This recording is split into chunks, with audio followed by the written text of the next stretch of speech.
Hello guys, my name is CA Kanaya Maniyar and I'm going to teach you Accountancy CA Foundation. So, you are done with accounts few chapters? कौन से chapters हो गए आपके? Bills of exchange चल रहा है. वो basics वाले अकाउंट्स हो गए. बराबर बेसिक अकाउंट्स के अलावा कौन सा हुआ है? Bills of exchange. और अच्छा, बाकी और कोई नहीं हुए हैं. हाँ, वो इंट्रोडक्शन तो ठीक है, उसके अलावा बाकी कुछ नहीं हुआ है. बराबर. अच्छा, अभी आज अपन स्टार्ट करेंगे डेप्रिसिएशन. क्या स्टार्ट करेंगे? अच्छा, have you heard this word at any point of time in past? हाँ, सुना है. क्या मीनिंग होता है डेप्रिसिएशन का? एक एक करके बोलो तो सबको सुनाई भी देगा. समझे? Dissolution of fixed asset. Very good. और? हाँ हाँ. Fall in the value of asset. और कुछ? करेक्ट. और? अच्छा, तो अभी ये डेप्रिसिएशन चैप्टर आपने पहले पढ़ा हुआ है, बचपन में पढ़ा है ना थोड़ा. तो बेसिक तो वही रहता है, पर थोड़ा एनहांस हो जाता है. अच्छा, before starting depreciation, let me brief you certain things about C foundation too. You are comfortable in English Hindi both, correct? है ना. कभी कभी अचानक मैं इंग्लिश बोलने लग जाऊँ तो मुझे इशारा कर देना ज़्यादा. मतलब ऐसे होता है, because I teach in south, तो वहाँ I need to take full lectures in English. तो कभी कभी अचानक मैं भूल जाता हूँ कि मैं नॉर्थ में पढ़ा रहा हूँ, तो इसलिए हो जाता है ऐसे कभी कभी. तो basically, CA foundation and you have been in professional course. 12th और CA फील्ड में एक बेसिक फ़र्क होता है कि आप 12th तक या ग्रेजुएशन तक, जिसको हम नॉर्मली एकेडमिक फील्ड बोलते हैं, उसके बेस पे आपको कभी जॉब नहीं मिलती है. आपको कोई ये नहीं बोलेगा कि 12th में आपको 90% है तो मैं तेरे को 20,000 पगार दूंगा, 12th में 60% है तो को 10,000 पगार दूंगा. दूसरा, जो हम वो पढ़ते हैं वो रियल लाइफ में इतना यूज़ भी नहीं होता है. जो हम यहाँ पढ़ेंगे इसके बेस पे आपकी सैलरी डिसाइड होगी. बिकॉज रियल लाइफ में जब आप सीए बन के जाओगे तो जो आप पढ़ रहे हो ये सब कुछ आप रियल लाइफ में देखोगे. सीए फाउंडेशन का सिलेबस उतना नहीं देखोगे, पर ये बेस है इंटर के लिए. तो जो इंटर में आप पढ़ोगे ना वो इसी से जनरेट होता है. तो ये जो भी अपन पढ़ रहे हैं, अकाउंट्स, इकोनॉमिक्स, मैथ्स, मैथ्स उतना नहीं देखोगे पर फिर भी देखोगे. ये सब आप रियल लाइफ कैलकुलेशंस देखने वाले हो. जो आप फाउंडेशन में मैथ्स पढ़ते हो उसके बेस पे सीए फाइनल में एक सब्जेक्ट होता है एफएम. एएफएम नाम हो गया उसका, पहले एसएफएम नाम था. और वो एफएम सब्जेक्ट शेयर मार्केट से रिलेटेड है. तो जो आप यहाँ पढ़ रहे हो सब चीज़ें आगे के लिए बेस है. और ये डिग्री का सबसे बड़ा एडवांटेज ये है कि ये डिग्री के बेस पे आपकी सैलरी डिसाइड होगी. तो यहाँ पे जो अपन पढ़ेंगे वो अपने को रियल लाइफ में देखने को मिलेगा, इसलिए अपने को काम भी करने को आना चाहिए. ये तो एक चीज़ थी. दूसरी चीज़, सीए फील्ड में जब पढ़ते हैं ना तो एक एसेंशियल रिक्वायरमेंट होती है प्रैक्टिकल एक्सपोजर. प्रैक्टिकल एक्सपोजर मतलब होता है कि हम जो आपको पढ़ाते हैं साथ में थोड़ा बहुत उसमें फाउंडेशन लेवल पे थोड़ा बहुत रियल लाइफ टच भी देते हैं. उससे एडवांटेज क्या होता है, आपको समझता है कि हाँ ये चीज़ें रिलेट हो रही है. और जब वो रिलेट होना चालू होती है तो you get a better experience. Because इसको 12th के जैसा नहीं पढ़ा सकते हैं, इसको थोड़ा अलग वे से पढ़ाना पड़ता है. यहाँ पर आप जो पढ़ोगे उसकी कंसेप्चुअल क्लैरिटी बहुत ज़रूरी है. अब आप सोचोगे सर कंसेप्चुअल क्लैरिटी क्यों ज़रूरत थी. देखो, 12th के अंदर तो मेरे को भी कोई गधा बच्चा भी देवे तो मेरे को पता है पेपर में ये आता है, ये टाइप का क्वेश्चन आता है, मैं वही टाइप के क्वेश्चन 5-5 बार करवा के उसको पास करवा सकता हूँ. पर यहाँ पे वैसा नहीं हो सकता है. यहाँ पे ये लोग ना ट्विस्ट डाल देते हैं क्वेश्चन में. और ट्विस्ट को इंटरप्रेट करने के लिए कंसेप्ट पता होने चाहिए अपने को. अब ये सब चीज़ें अगर आप देखो ये ब्लेंड होती है तब आपकी स्किल इंप्रूव होती है. डे वन जब आप क्लास में बैठते हो it is not at all essential कि यू हैव दो स्किल्स. पर जैसे जैसे जैसे जैसे आपकी स्किल इंप्रूव होगी वैसे वैसे आपको खुद को फील होना चालू होगा। तो अब ये सब्जेक्ट्स को पढ़ना कैसे है अपने को, how we need to study the subjects. पहली बार मैं आपको क्लास में करवाऊंगा। स्टेप वन जो मैं क्लास में करवाता हूँ, एक बार घर जाके खुद बिना देखे करने की कोशिश करो। सेकेंड, जब चैप्टर ख़त्म होता है, मॉड्यूल के सम, स्टडी मटेरियल है ना, उसके सम्स आप खुद घर पे टाइम रख के सॉल्व करो। आप मेरा बात ध्यान रखना, टाइम रख के। Why? Because in final exam we need to be accurate as well as we need to complete the paper. इससे आपको आइडिया आएगा कि आपको हर चैप्टर के लिए कितना टाइम लगता है। जो टाइम लगता है ना, क्वेश्चन के बाजू में लिख के रखो, मुझे 20 मिनट लगे, 25 मिनट लगे। इससे एक एवरेज समझता है अपने को, तो एग्जाम में क्वेश्चन सिलेक्शन आसानी होती है। हमें अगले 2-3 महीनों में अपने आप को ग्रूम करके अपना एवरेज टाइम कम करते जाना है, along with accuracy, so that we can complete the examination. Correct? ये हुआ। फिर पास्ट पेपर सॉल्व करना है। जब पास्ट पेपर सॉल्व करोगे तो you will solve past papers, so you will understand कि how much you are able to solve. At least in CA foundation 40-50% paper normally gets repeated, but not the same question, synonymous similar questions, थोड़ा एक आध sentence change करके, एक आध adjustment कम ज़्यादा बढ़ा के। तो अगर हम पास्ट पेपर्स करेक्टली सॉल्व कर लेते हैं तो हमको थोड़ा कॉन्फिडेंस आता है कि हाँ हम थोड़ा पोजीशन पे हैं। Correct? These 3 steps you need to follow. Along with that, whenever there is test in the class, do appear for the test whether you have prepared or not. Suppose you have less time, at least read classes notes. Test में आने के पहले time कम है ना, तो at least class में पढ़ाया हुआ पढ़ लो। अगर टाइम ज़्यादा है तो वो प्लस मॉड्यूल, और ज़्यादा है तो वो plus module plus past paper, तो आपको पता चलेगा आप कितना लिख पा रहे हो। हम जितना पढ़ते हैं उसके बेस पे कितना रिप्रोड्यूस कर पा रहे हैं, ये हमको समझना ज़रूरी है।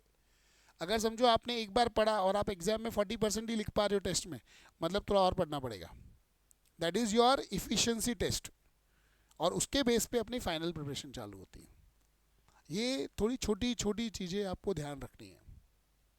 प्लस अभी यहाँ पर जैसे मैं, I am basically from Mumbai, मैं यहाँ से अजमेर से एक 60-65 किलोमीटर्स दूर एक स्मॉल विलेज है, I was born there.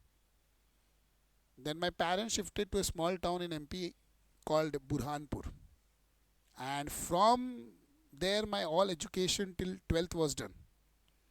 Thereafter, I had moved to Mumbai after 12 to study further for CA Foundation. CA Foundation, CA Inter, CA Final. In those days, classes were in all over India, 4-5 cities, there used to be classes for CA. That too not for all subjects. एक आध subject की class होती थी, पूरे subjects की class नहीं होती थी उस ज़माने में। And after passing CA, I became CA at the age of 22, and since then I am teaching students from last 23 years. So my experience of teaching is more than your age. And I have seen students coming and going. So whatever I tell you, it is based on my experience of 23 years, what the student face the problem and how they need to handle it. मेरा एक जो इतने साल का जमा किया तजुर्बा है, उसके बेस में बच्चों को बताता हूँ कि ये तुम प्रिपरेशन करो ताकि तुम पास हो जाओ.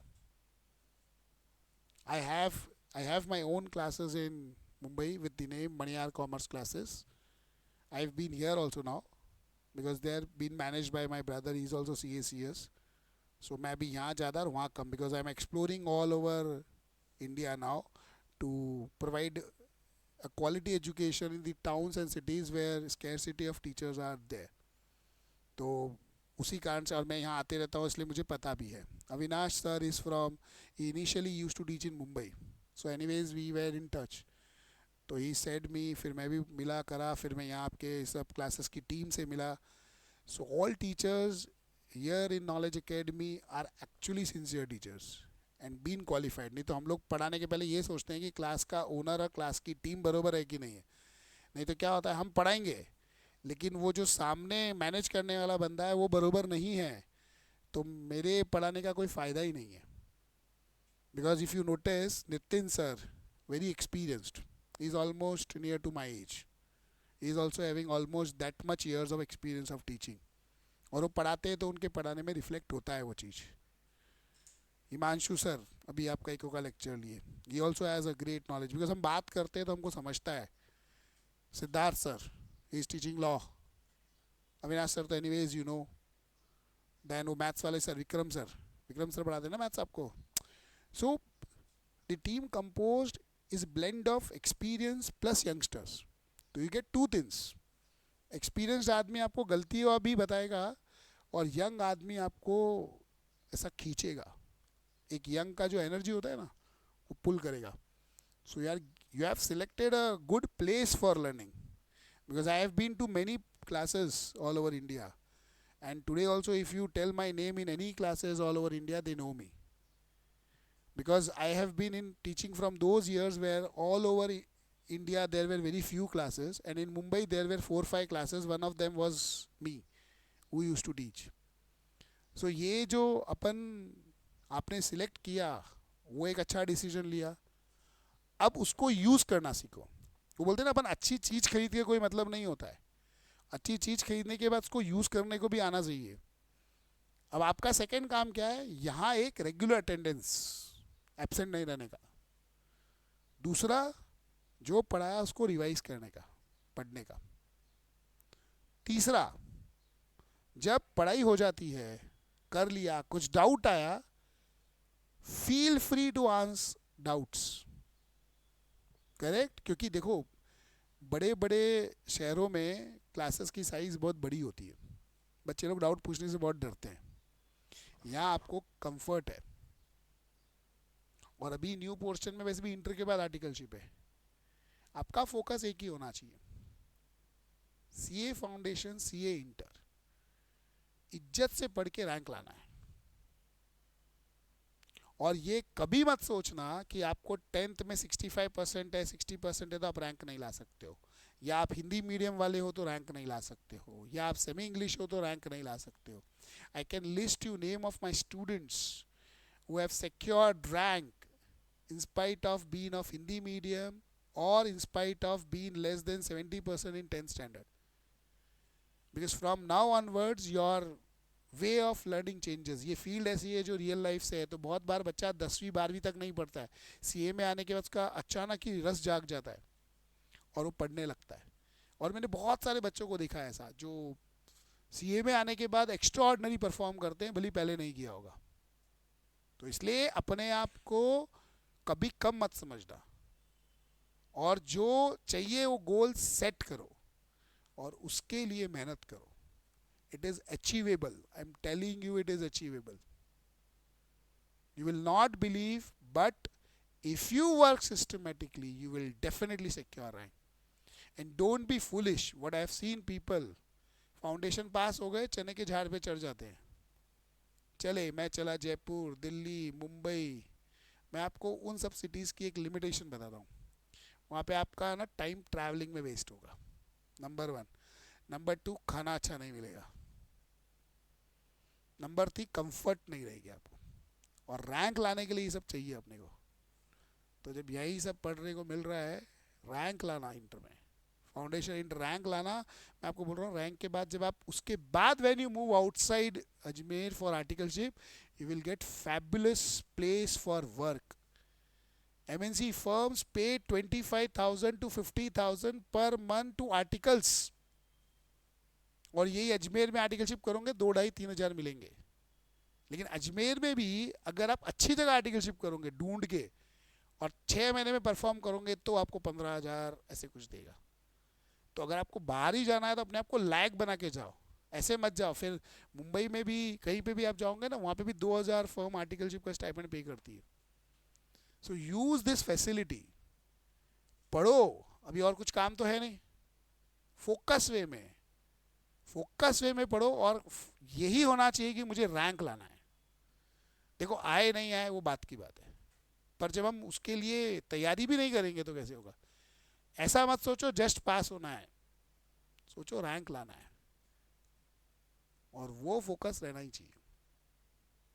समझे? तो आई फील इट्स ओके. अभी तक थोड़ा आपको जो बताया, you will able to carry on. And अभी वेन एवर यू लर्न, आप कंपेयर करके देखना, मैं बोलता हूँ आपको, आई एम 101% श्योर, बिकॉज इतने साल में हम लोग इतने सारे बच्चों को और इतने सारे लोगों से मिले हुए हैं, इतने टीचर से मिलते, तो हमको समझता है कौन टीचर क्वालिटी है कौन नहीं है। एम्बियंस से हमको समझता है कि यहाँ पे सही में बच्चे को पढ़ने को मिलेगा कि नहीं मिलेगा। एक एक होता है कि सिर्फ शो शाइनिंग होती है, एक होता है सही में बच्चा पढ़ता है। अभी मुझे बताओ, ये लेक्चर्स रिकॉर्ड क्यों कर रहे हैं? ताकि आपका मिस हुए तो आप देख सको, रिवीजन देख सको। ये सब कन्वीनियंस क्यों है? क्योंकि आप पढ़ो। पर मेरा हमेशा कहना है जहाँ तक होगा लेक्चर मिस नहीं करना, बरोबर?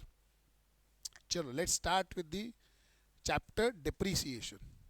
बीच बीच में कभी कभी बातें करते रहेंगे। अभी मुझे लग रहा है हिमांशु सर को बुलाना पड़ेगा। आप कर पाओगे ये?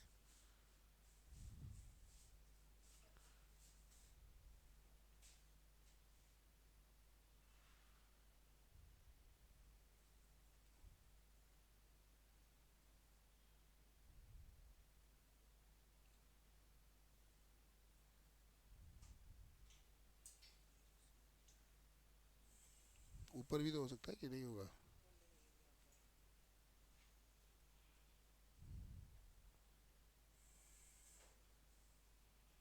सेटिंग्स में भी मिलेगा ना आपको?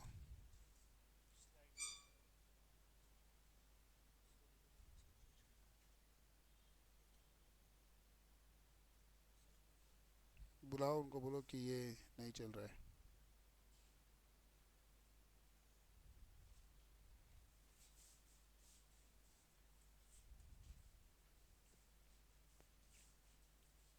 जो रिकॉर्डिंग देख रहे हैं 2 मिनट रुक जाइए, थोड़ा सा टेक्निकल के वजह से रुका है। Just wait 2 minutes. आया आया, इधर है शायद। मैं उसको बोला ऊपर से रहेगा। वाईफाई चेंज करना पड़ता है ना? अभी वो कैसे देखने का?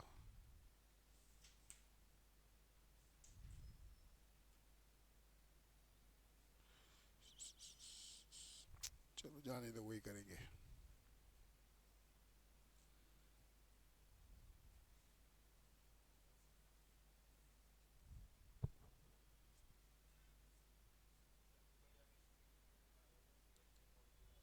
ये देखो, ये तो आया। इसके बाद क्या करना है? ये वाला स्क्रीन मिररिंग में क्या करना है? ऑन करना है।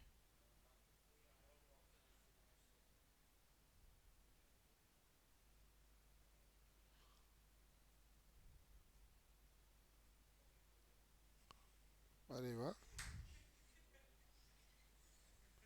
सर, मैंने ट्रायल एरर कर लिया थोड़ा सा, आपसे सीख के। मैं सर सब बरोबर चल रहा था, ये जबरदस्ती आपके पास आया था बुलाने के लिए, हमने नहीं बोला था इसको।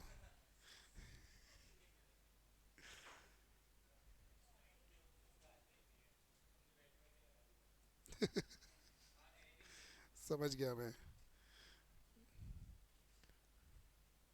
चलो स्टार्ट करें।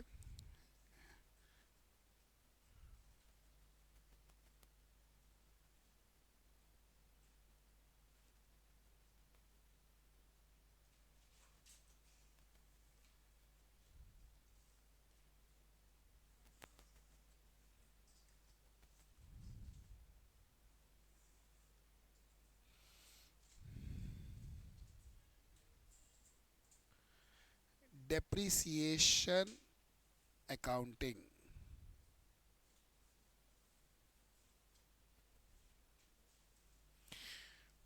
अभी पहले आप सुनो, बाद में लिखना। क्योंकि मेरा मानना है कि एक समय में इंसान एक ही काम कर सकता है, या तो सुन सकता है, देख सकता है, या फिर लिख सकता है। तो आप मेरा बात नहीं सुनोगे तो कोई यूज़ नहीं है। अच्छा, मैं थोड़ा बाहर जा रहा हूँ क्या इसमें? नहीं, अभी बराबर है।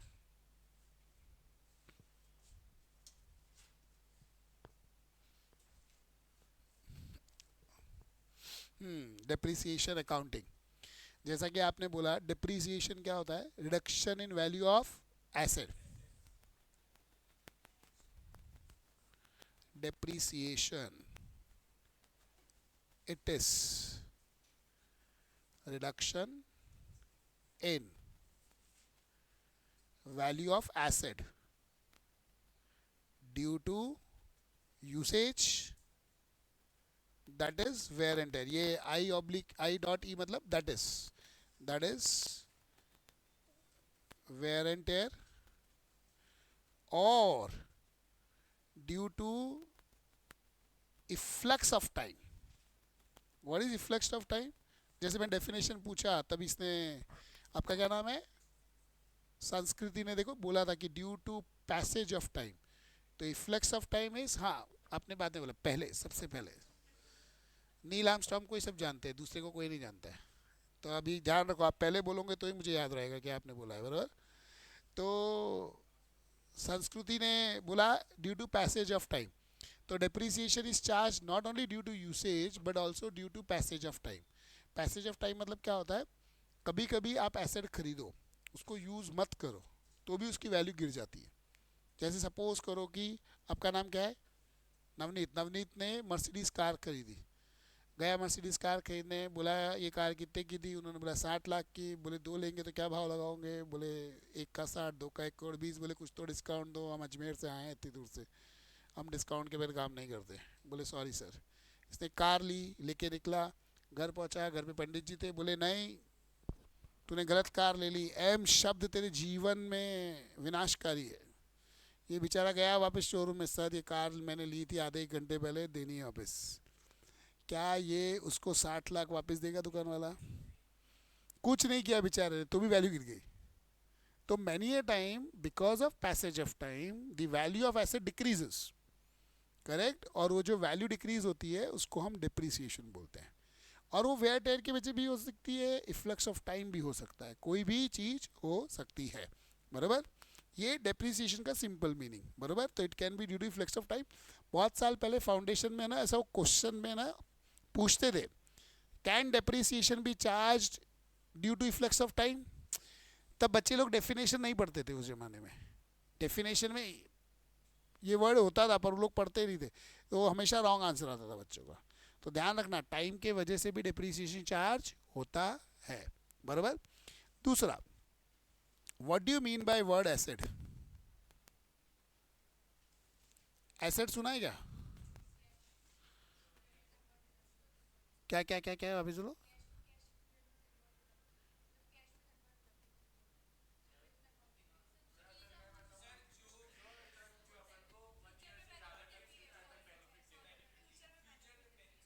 जो आपने बोला करंट एसेट था, बराबर. और एसेट मतलब क्या होता है, सी, अगर आप कभी भी, इंस्टीट्यूट ने क्या किया है, एक एक पर्टिकुलर गाइडेंस नोट दिया है जिसमें है ना उन्होंने ऐसे नाम दिया है, फ्रेमवर्क टू अकाउंटिंग. उसमें उन्होंने सब चीज़ के वर्ड्स दिए. जो आपने फाउंडेशन का पहला चैप्टर पढ़ा ना, उसमें देखो ये सब डेफिनेशंस भी थी, एसेट क्या होता है, इनकम क्या होती है, एक्सपेंस क्या होता है, सब उसमें दिया हुआ था. तो एसेट क्या होता है, it is due to present action, there is present outflow which will give future benefits. जो हमको फ्यूचर में क्या देगा, बेनिफिट्स. ये ना रॉ डेफिनेशन है, एग्जैक्ट डेफिनेशन नहीं, सिर्फ समझाने के हिसाब से. आज हम जाके एक चीज को खरीदते हैं, करेक्ट, तो दैट इज माई एक्शन. उसके वजह से मैंने उसको पैसा दिया, मतलब that was my present outflow. वो आउटफ्लो के वजह से मेरे पास एक चीज आई जिससे मुझे क्या मिलेगा, फ्यूचर बेनिफिट. तीन तीन पार्ट होते हैं एसेट की डेफिनेशन में, कभी आप नोट करोगे. एक, मैंने एक एक्शन ली, मैंने परचेज किया या कंस्ट्रक्ट किया, उसके वजह से आउटफ्लो हुआ, तो एक चीज एग्जिस्टेंस में आई, वो चीज मैं यूज करके फ्यूचर में पैसा कमाऊंगा, दैट इज माई एसेट, बराबर. अब आपने पढ़ा एसेट अलग अलग टाइप का होता है, fixed asset, current asset and so on. अब ये जो हम एसेट्स पढ़ते हैं,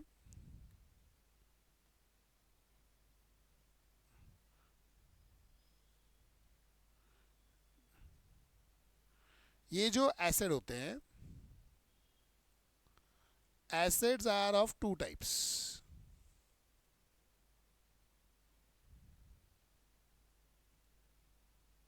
एक होता है टेंजिबल एसेट और दूसरा होता है इंटेंजिबल एसेट।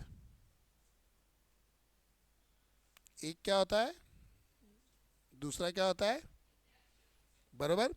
अब हम जब यहाँ बात कर रहे हैं तो we are talking about asset means fixed asset.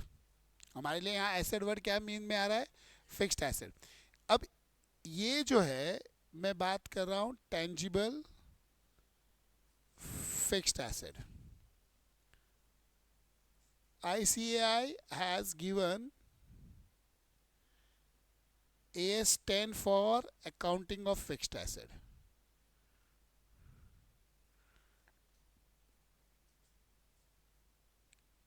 You know what are accounting standards?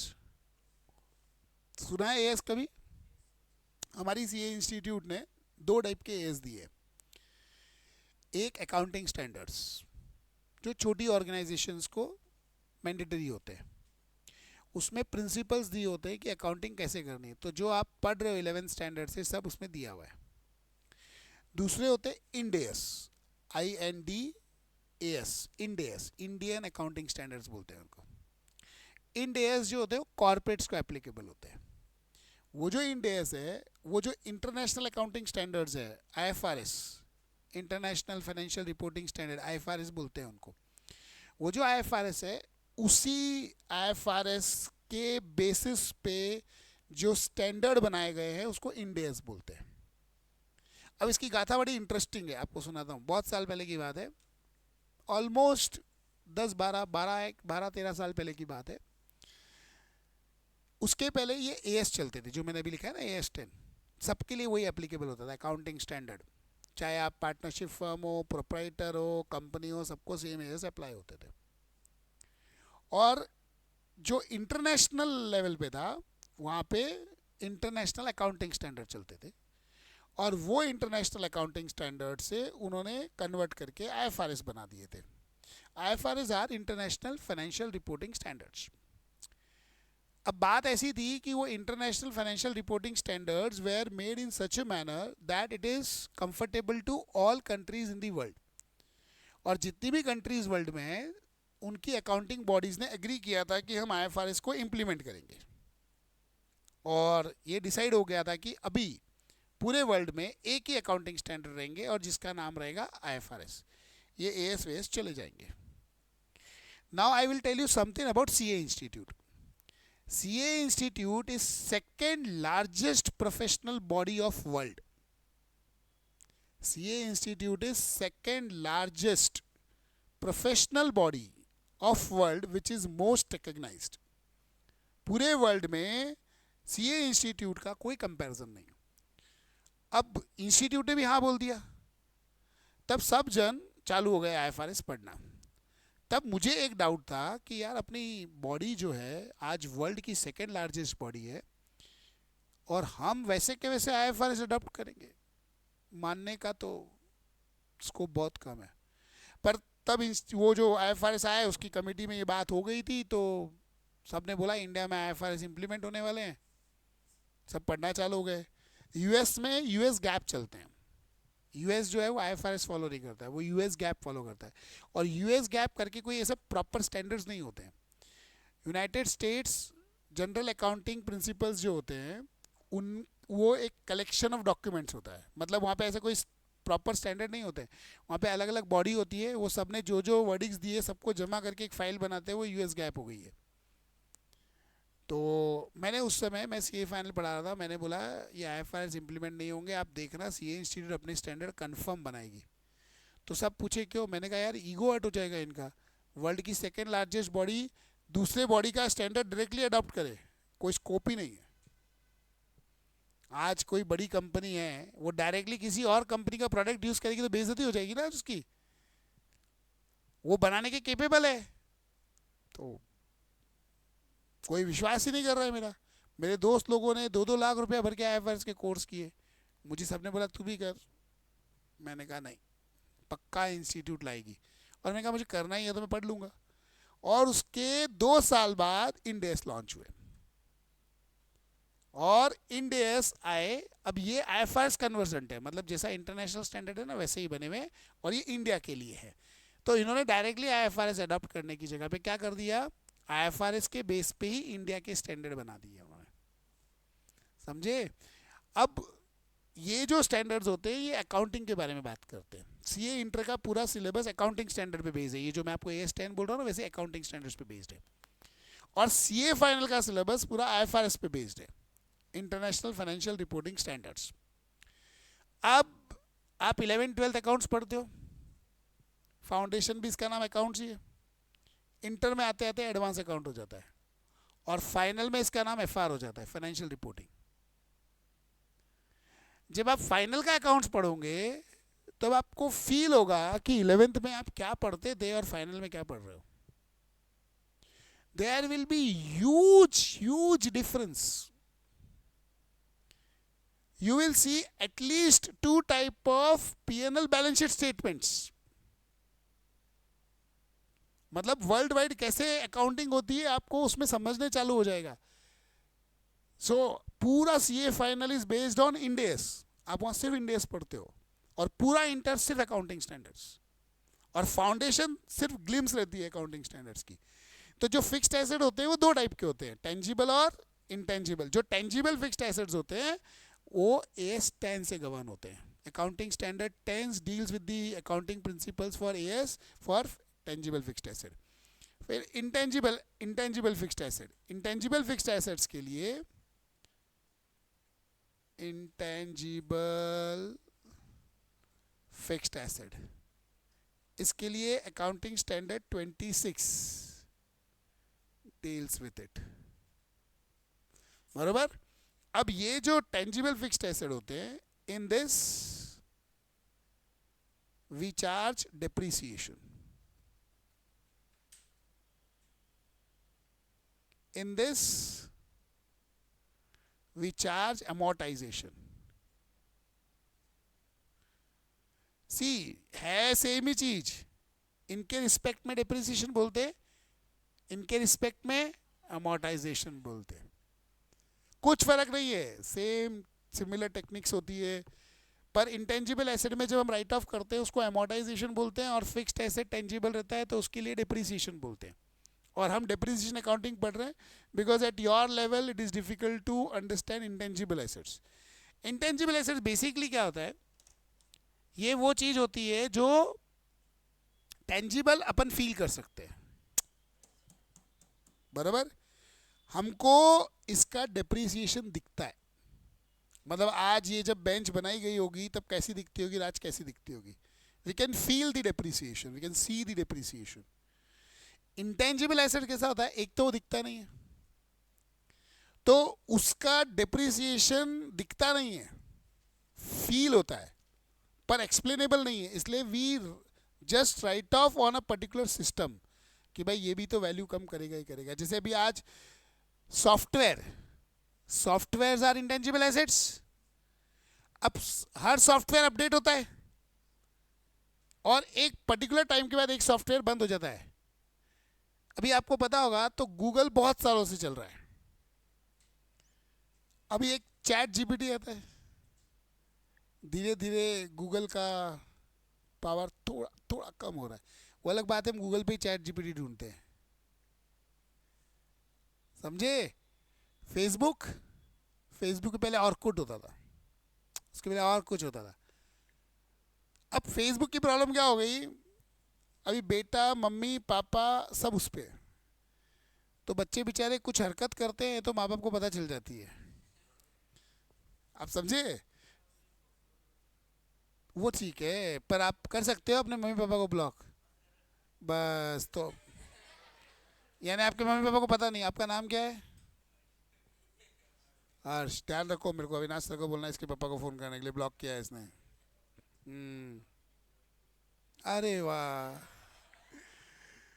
तो फिर आया इंस्टा। अब इंस्टा पे देखो सब यंग जनरेशन, बराबर, अजीब अजीब सी हरकतें करते हो, क्या मॉर्निंग पिक, आफ्टरनून पिक। अभी मेरी क्लास, अभी यहाँ तो क्या आप लोग लेट आते हो, हम लोग तो वहाँ 7 बजे लेक्चर चालू करते हैं, तो 7 o'clock हमारे क्लास में बच्चे आते हैं, तो विंडो के पास जो बैठ रहेगा ना, सनराइज हो रहा है तो उसे मोबाइल निकालेगा, बोले क्या दे रहा है, बोले वो कुछ तो होती है ना, नंबर ऑफ फोटो स्नैप्स डालते हो आप लोग, हाँ ऐसे सब अजीब अजीब सी हरकतें करते रहते हो लोग। फिर ब्रेक में डब्बा खाएंगे, डब्बे की फ़ोटो, पता नहीं क्या क्या करते रहते। तो फिर मैंने रूल बना दिया कि सब अपने मोबाइल आगे रखो अभी, जो स्नैप लेना है क्लास में आने के पहले या क्लास के बाद, नहीं तो यही टाइम पास चलते रहता है। आप समझे? सो अभी आप देखो, फेसबुक एक टाइम पे बहुत चलता था, अभी इंस्टा आ गया। इंस्टा भी थोड़े टाइम में ख़त्म हो जाएगा, कुछ और आ जाएगा। व्हाट्सअप का टेलीग्राम, आप समझ रहे हो? तो इंटेंजिबल चीज़ें भी हैं, पर सब सिनोनिमस ही है ना, चीज़ें तो वैसी ही है। तो आने वाले समय में कोई भी हम आज इंटेंजिबल एसेट बनाते हैं, श्श्श, एक दूसरे को समझाओ मत। एक समय में या तो मैं समझा सकता हूँ या आप, आपको लगता है आप इंटेलिजेंट हो तो यहाँ आ जाओ, मैं वहाँ बैठ जाता हूँ आके। तो intangible asset also lose their values, और उसको राइट ऑफ करने के लिए हम लोग क्या करते हैं, अमोर्टाइज। और जैसा इसमें होता है ना, वैसे ही सिनोनिमस वर्ड यहाँ पर भी होते हैं। जैसे यहाँ हम डेप्रिसिएशन की बात कर रहे हैं, वहाँ पे अमोर्टाइजेशन की बात करते हैं हम लोग। बरोबर? समझे? तो जब हम पढ़ते हैं तो ये AS 26 से डील करता है, ये AS, समझे? तो ये डेप्रिसिएशन और एसेट। पहले आप इतना लिख लो, फिर अपन आगे बात करते हैं।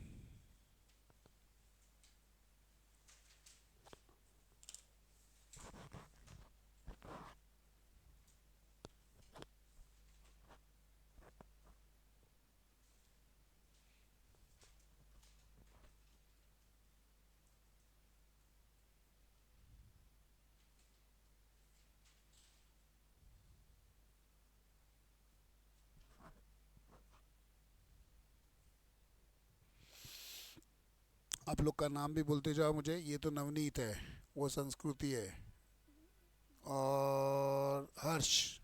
बराबर ना? तीन तो याद हो गए मुझे। उधर से चालू करते हैं। याशिका, युविका, याशिका युविका दोनों वाई वाई।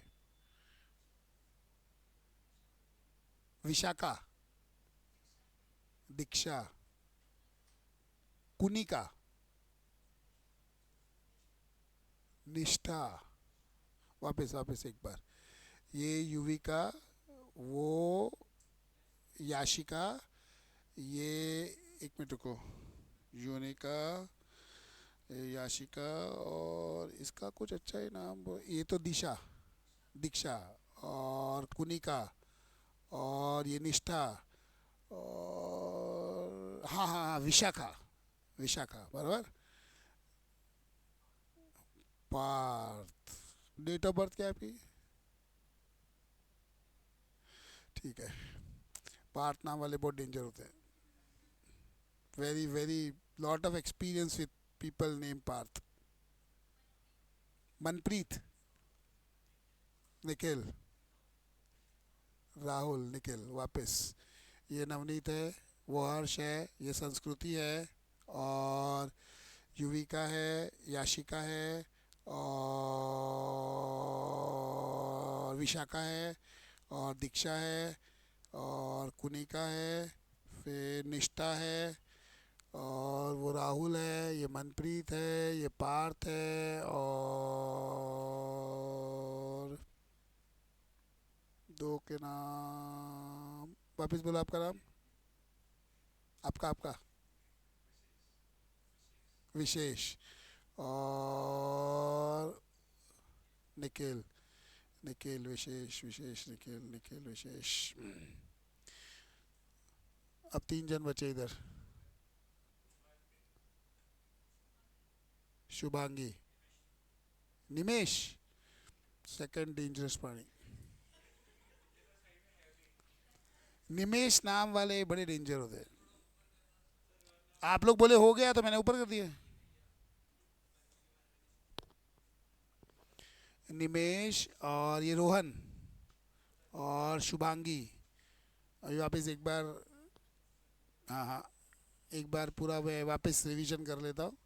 युविका, याशिका, और विशाखा, दीक्षा, कुनिका, निष्ठा, निखिल, राहुल, और पार्थ, और मनप्रीत, नवनीत, रुको याद आएगा, रुको, और संस्कृति, शुभांगी, रोहन, निमेश, और हर्ष। अब एक ही खाली मुझे याद कर, प्रथमेश। अरे पढ़ाया है हर्ष को, अभी तक इतने डेंजर वाले कोई नहीं आए। विशेष इंपॉर्टेंट, इंपॉर्टेंट, विशेष इंपॉर्टेंट।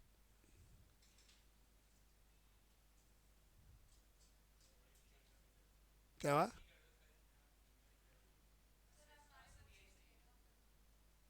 क्या कर देना हमारे नाम से?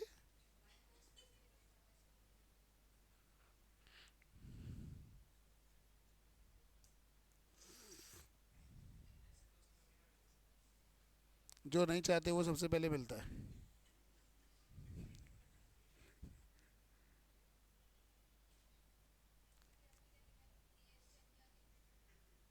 For accounting of fixed asset.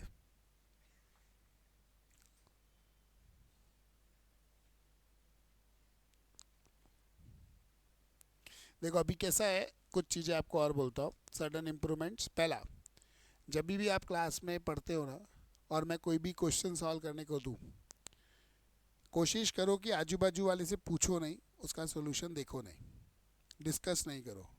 Reason बोलता हूँ, रीज़न बोलता हूँ। जैसे भी क्या होता है, क्लास में हर बच्चा अलग कैपेबिलिटी का होता है।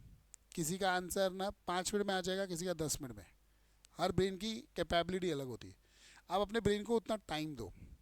सपोज करो कि नवनीत कोई चीज़ सॉल्व कर रहा है और विशेष का आंसर पहले आ गया, और विशेष उसको पूछता है तेरा ये आंसर आया क्या, तो नवनीत ना टेंशन में आ जाता है, तो फिर उसका सॉल्व नहीं होता है। और अगर हम एक दूसरे को नहीं पूछेंगे तो हर स्टूडेंट अपनी कैपेबिलिटी के हिसाब से सॉल्व करेगा ना, तो उसको उसकी वीकनेस समझेगी। Classes is what you need to find your weak points, work on it, improve it, so that exam में सब जन पास हो जाए। अगर आप में से किसी का ऐसा इंटेंशन है, जैसे कि निमिष का है, कि मेरे बाजू वाला पास नहीं होवे और बाकी सब पास हो जाए, तो आप उसको बार बार बताओ। समझ रहे हो हर्ष? हाँ, शुभांगी दीदी और निमेश भैया दोनों आपके साथ अच्छा नहीं कर रहे। हाँ, कुल मिला के चारों को मुझे लग रहा है तकलीफ हो रही, चारों अलग अलग बैठा करो फिर। नहीं, ये एक बहुत, क्योंकि क्या होता है, जो वीक बच्चा रहता है ना वो घबरा जाता है, फिर उसको टाइम नहीं मिलता है सॉल्व करने को। वो क्या, जो जिसका आंसर आया ना फटफट बोलते जाता है, वो बेचारा ना ऐसे एंड में उसको वैसे फीलिंग आती है मेरे को तो कुछ आता ही नहीं है, जबकि सबका एक सेटअप टाइम होता है।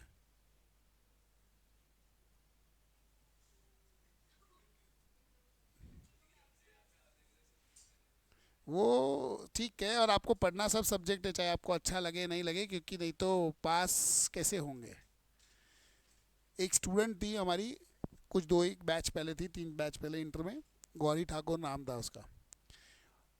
एक तो मोटी थी, खाने की फाउंड, हर उसको पौने घंटे में भूख लगती थी, तो बैग में, और लेकिन दिमाग शार्प था उसका, पढ़ती बहुत अच्छा थी। पर प्रॉब्लम ये थी कि वो थियरी सब्जेक्ट नहीं पढ़ती थी, क्योंकि उसको ऐसे थियरी पढ़ने में बहुत जान पे आती थी। उसने इंटर का एग्जाम में प्रैक्टिकल बहुत पढ़ा, थियरी नहीं के जैसा पढ़ा। अब उसकी ट्रेजेडी हो गई कि जितने प्रैक्टिकल सब्जेक्ट्स थे सब क्लियर हो गई, सब में 60+, और थियरी सब बच गई उसकी। मैं बोला अभी तू इज्जत से पढ़ती थी सब सब्जेक्ट्स, तो तेरे साथ ये नहीं होता था, और ये नहीं होता था तो you would have been able to give exam, you would have not been force to give exam again. अब उसने नेक्स्ट अटेम्प्ट दिया खाली थियरी पेपर, लॉ ऑडिट वो सब, फेल हो गई दूसरे बार में। और वो जो 60+ की एग्जामेशन आती है ना, 2 अटेम्प्ट वैलिड रहती है। मतलब आप जिस अटेम्प्ट में पास हुए उसके बाद 2 अटेम्प्ट तक आपको मार्क्स वैलिड रहेंगे, उसमें आप बचे पेपर पास कर लो तो इंटर पास हो। फाउंडेशन में फैसिलिटी नहीं होती, खाली इंटर फाइनल में होती हो। इसलिए कभी भी कोई भी सब्जेक्ट अच्छा लगे नहीं लगे पढ़ना, नहीं तो पता चला अच्छे वाले में आ गए 85 और ख़राब वाले में आ गए 39। अगर आपको फाउंडेशन में अकाउंट्स में 100 है, मैथ्स में 100 है, इको में 100 है, लेकिन लॉ में 39 है ना, तो भी पूरे चारों पेपर देने पड़ेंगे आपको। इसलिए कोई सब्जेक्ट अच्छा नहीं लगे तो उसको थोड़ा ज़्यादा पढ़ो, ताकि उसमें पास होने जितने मार्क्स आ जाए। ये गलती मत करना, नहीं तो आपको क्या लगेगा, हाँ हाँ हो जाएंगे, बचपन से तो अपन ऐसे ही हो रहे हैं। यहाँ का तरीका अलग है। ये लिख के हुआ सबका? ये लिखा?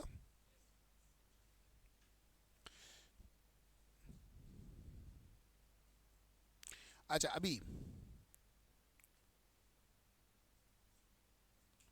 methods of accounting for depreciation.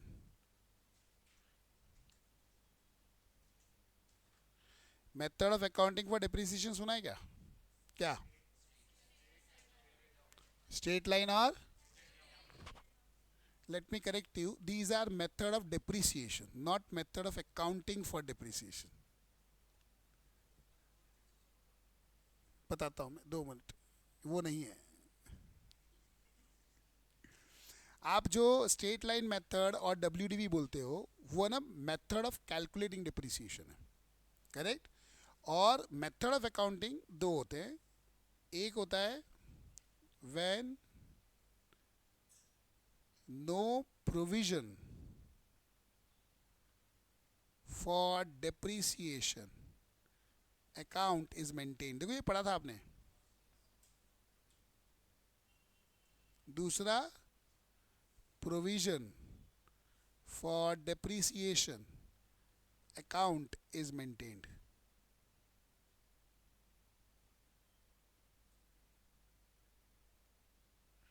In this, we prepare following two ledger accounts. हम इसमें 2 लेजर अकाउंट्स बनाते हैं। पहला फिक्स्ड एसेट अकाउंट, FA बोले तो बराबर, दूसरा डिप्रिसिएशन अकाउंट।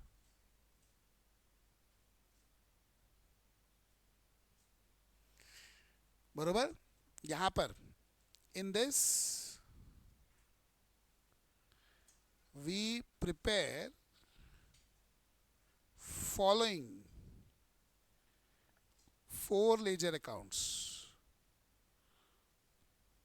कितने लेजर अकाउंट्स बनाएंगे? एक तो फिक्स्ड एसेट अकाउंट, एक डिप्रिसिएशन अकाउंट,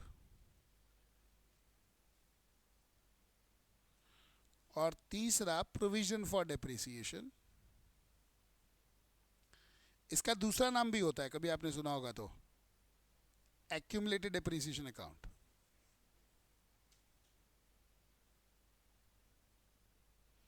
और चौथा होता है डिस्पोजल ऑफ एसेट अकाउंट।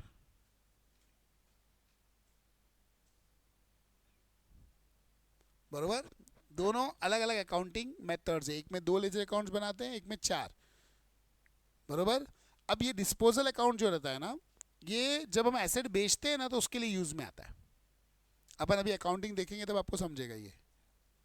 फिर आता है method of charging depreciation.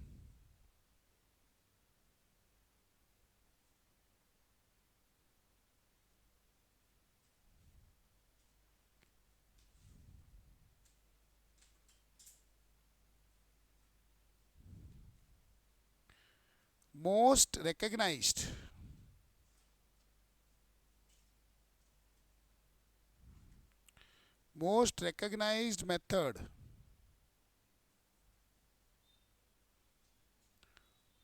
for charging or calculating depreciation are एक SLM स्ट्रेट लाइन और दूसरा, बरोबर, ये दोनों मोस्ट रिकॉग्नाइज्ड डेफिनेशन है। Besides above there are other methods also। देखो अकाउंटिंग जो हम पढ़ते हैं ना, अकाउंटिंग हमको एंट्री सिखाती है कैसे पास करना है, मेथड हमें कैलकुलेशन सिखाता है। हम कोई भी वैसे कैलकुलेशन करो, हम ये मेथड से अमाउंट ऑफ डिप्रिसिएशन ढूंढेंगे। अब आप कोई भी वैसे ढूंढो, एंट्रीज तो सेम ही रहने वाली है। एंट्रीज की जो अमाउंट रहेगी वो खाली चेंज होगी। इसके अलावा मेथड भी है, जैसे for example sum of years digit method,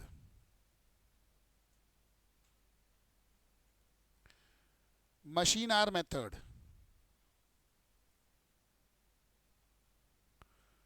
depletion method, etcetera. India इतनी बड़ी कंट्री है, नॉर्थ से साउथ आओ गोरे से काले हो जाते हैं अपन, लेफ्ट से राइट जाओ बड़ी आंखें से छोटी आंखें हो जाती है। इतनी डाइवर्सिटी वाली कंट्री में आप सोचो, हर 10 किलोमीटर पे भाषा चेंज होती है, हर 20 किलोमीटर पे खाना चेंज होता है, हर 50 किलोमीटर पे पहनावा चेंज होता है। वहाँ पे आप सोचो कितनी वैरायटी ऑफ बिजनेसेस होंगे, इतनी वैरायटी ऑफ इंडस्ट्रीज होगी, और सब अलग अलग वेज पे डिप्रिसिएशन चार्ज करते हैं। डिप्रिसिएशन जो रहता है वो हमारा वेयर एंड टेयर बताता है। So we use those methods which reflect our actual wear and tear. We try to write off depreciation amount which is almost equal to actual wear and tear, which is very difficult. So her industry अलग अलग method use करते हैं। तो हम पढ़ते दो है, अभी फाउंडेशन में आप सब पढ़ोगे, सम ऑफ या डिजिट्स मेथड भी पढ़ोगे, डिप्लीशन भी पढ़ोगे, ये सब मेथड्स है कैलकुलेट करने के, समझे। पर most recognise still there are SLM and WDV। Very clear. हम बाद में ये पढ़ेंगे, पहले ये दो ही पढ़ेंगे, स्ट्रेट लाइन और WDV। Very clear. हाँ, क्या पूछ रहे थे आप रोहन जी? अभी तो बहुत कम कर दिए मेथड्स उन्होंने, पहले बहुत ज़्यादा होते थे। चलिए लिखिए।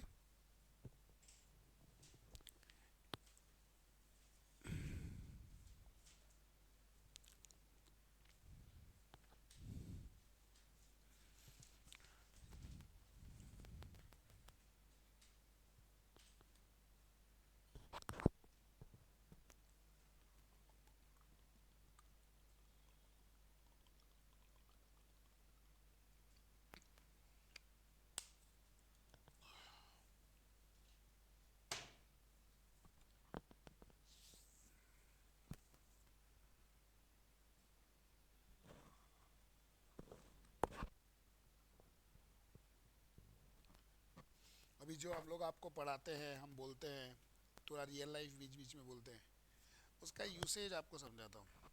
रिसेंटली मतलब मेरा एक स्टूडेंट है, UK में था, आपको रीड करवाता हूँ चैट। और भी है ये, अभी क्या रिसेंटली मेरी इससे बात हुई थी।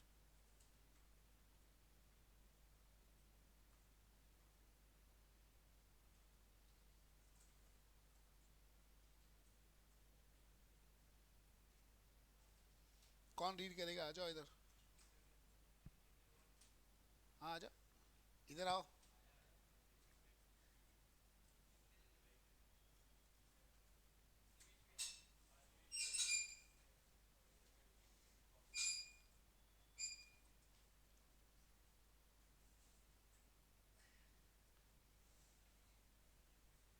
थोड़ा दूर इस साइड आओ। क्या है, कैमरे में ज़्यादा आप डिस्क्लोज नहीं होनी चाहिए। तेज आवाज में रीड करो तो सबको सुनाई देगा।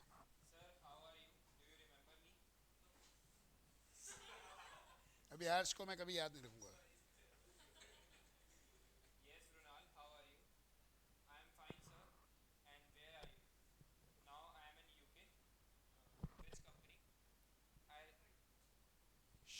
सुनो सुनो, अभी काम की बात है भाई।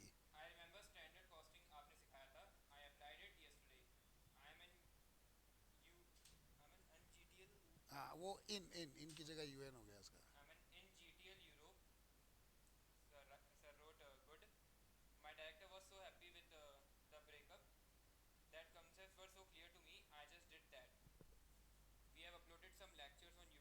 अभी ये देखो, ये अभी इसने बताया, फिर थोड़ी देर बाद वापस आया इसका मैसेज। यहाँ से पढ़ो।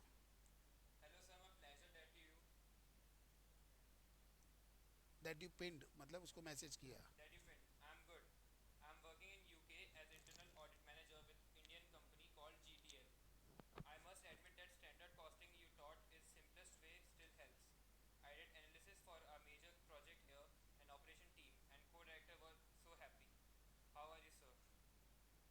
मतलब आपको अगर इतना समझा होगा कि हम जो चैप्टर्स पढ़ाते हैं उसमें से एक चैप्टर स्टैंडर्ड कॉस्टिंग करके होता था, तो पूरा डिटेल में पढ़ाया था। उसमें से कुछ पार्ट सिलेबस में नहीं था, फिर भी उनको ज़बरदस्ती पढ़ाया था मैंने। तो लोग मुझे रोज़ बोलते थे सर यार सही में इतना पढ़ना चाहिए। मैंने कहा पढ़ो, काम आएगा। और वो कंपनी में UK में एक प्रोजेक्ट का एनालिसिस कर रहा था, तो उसने पूरा ब्रेकअप चार्ट बनाया था। तो उसके कंपनी के डायरेक्टर बहुत खुश हो गए थे कि इतना डिटेल एनालिसिस हमको किसी ने नहीं दिया अभी तक। तो जब आप पढ़ते हो, अभी आप पढ़ क्यों रहे हो? फ्यूचर में इसी नॉलेज से काम करके पैसे कमाने के लिए। तो अभी नॉलेज लेने में कंजूसी नहीं करना है, सिलेक्शन नहीं करना है, जो मिले लेते जाओ, क्योंकि ये सब आगे यूज़ करना है। जितना मिलेगा उतना आगे काम आएगा और उतना आपकी पगार ज़्यादा होगी।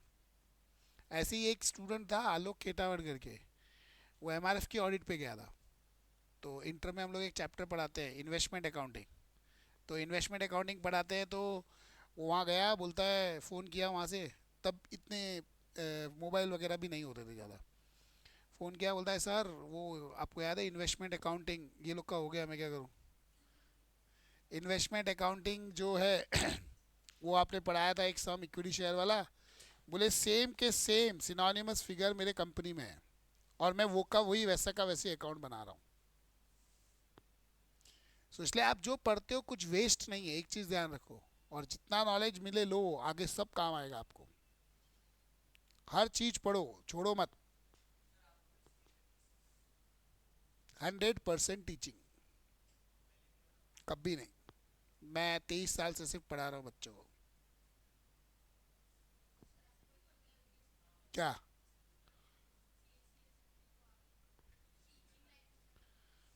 ऐसा नहीं है, इट इज़ योर पैशन। मतलब अभी तो चलो आप मेरे से तो आज पहला ही लेक्चर पढ़ रहे हो। मेरे जो पुराने स्टूडेंट हैं, आप अगर कभी उनसे मिलोगे, कभी बात करोगे, तो आप उनसे मिलोगे तो पता चलेगा कि I am a passionate teacher. Teaching is my passion. तो मैं, मेरा पहले से ही मानना है काम वो करो जिसमें आपको रस आए। और practice is not my cup of T, because practice का काम थोड़ा बोरिंग होता है। हाँ, कंसल्टेंसी फिर भी अच्छा है, पर प्रैक्टिस इज़ थोड़ा सा कैसा होता है, उसमें इंटरेस्ट किसी को, अभी जैसे मेरे स्टूडेंट है वो लोग प्रैक्टिस करते हैं, उनको बहुत इंटरेस्ट आता है, उनको मज़ा आती है वो सब कंप्लायंस सब करने को। मेरे को उतनी मज़ा नहीं आती है। क्या? हम्म, क्या? हाँ हाँ, आर्टिकलशिप तो किया है ना। और उसके अलावा मैं स्टूडेंट से रेगुलरली, जो बच्चा अभी सीए बन जाता है, वो कंपनी में काम करता है, उसको डाउट आते तो मुझे ही फ़ोन करता है। तो मैं ही उनको रेफरेंसेस देता हूँ कि ये केस लॉ में ऐसा लिखा है, वो केस लॉ में ऐसा लिखा है। तो जो प्रैक्टिस करता है उसको बुकिश नॉलेज नहीं होता है ज़्यादा। All the best. तो जो प्रैक्टिस करता है उसको बुकिश नॉलेज उतना नहीं होता है ना, तो उसको प्रोविज़न ढूंढने पड़ते हैं। वो मुझे फ़ोन करता है तो मैं बता देता हूँ ये प्रोविज़न यहाँ पर दिया है। और आर्टिकलशिप में तो सब किया हुआ ही है ना। और वैसे भी बच्चे लोग एक्सपीरियंस शेयर करते हैं बहुत सारे। अभी भी मेरे को फ़ोन आते हैं, अभी भी कोई स्टूडेंट किधर भी जाएगा, कुछ नया दिखेगा तो मुझे फ़ोन करके बताएगा सर ये मैंने नया ढूंढा है। तो इनकम ऑब्वियसली टीचिंग में ज़्यादा होती है प्रैक्टिस से।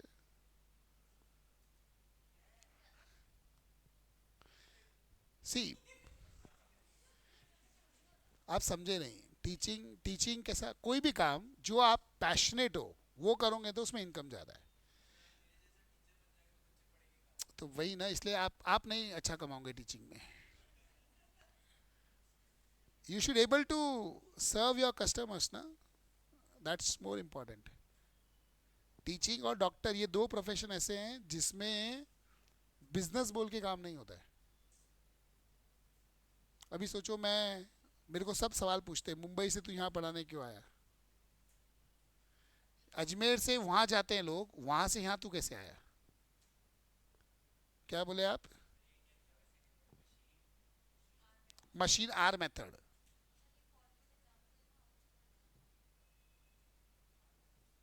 H R HOUR, machine hour method. बस। क्या बोल रहे थे आप? हाँ, कुछ बोल रहे थे। तो ये आप कोई भी प्रोफेशन में, मतलब आप जिस चीज़ के लिए पैशनेट हो वो करोगे ना, तो उसमें इनिशियल ईयर्स में you will not earn much, then your skill will bring money to you, and if you can't prove then you need to go to back traditional.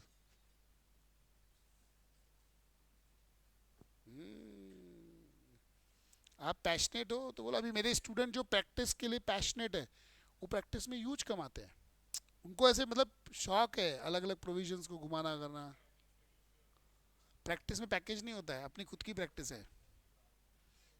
नहीं नहीं नहीं, वो देखो इनिशियल ईयर में you will get less everywhere, it will be your skill which will increase your income exponentially.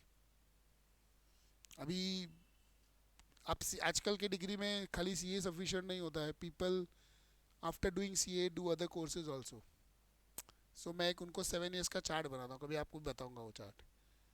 तो 7 साल बाद अगर आप बरोबर इज्जत से पढ़ो, फॉलो करो, तो after 7 years your package will be more than 1 crore.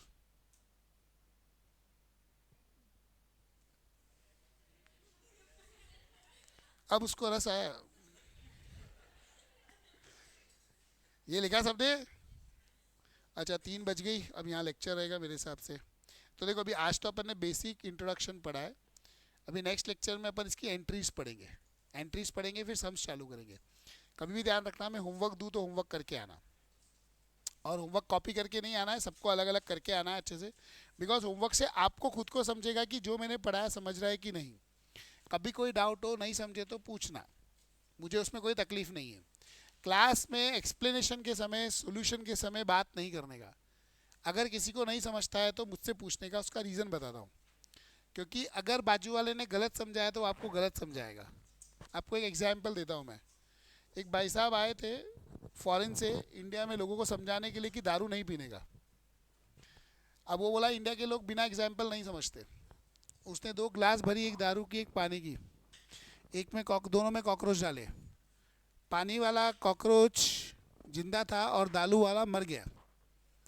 तो वो लोगों को पूछा तुम क्या समझे? लोग बोले दारू पीने से पेट के कीड़े मर जाते, ज़्यादा दारू पीना चाहिए। वो बेचारा समझाने आया था दारू नहीं पीना चाहिए। वैसे ही आपके बाजू वाले ने, मैंने कुछ समझाया उल्टा समझाया, वो आपको उल्टा समझाएगा। दोनों 6 महीने बाद तू यहाँ सेंटर पे मिलेंगे जब। समझे? चलो guys, bye, tata, see you. Recorded वालों बाय, सी यू।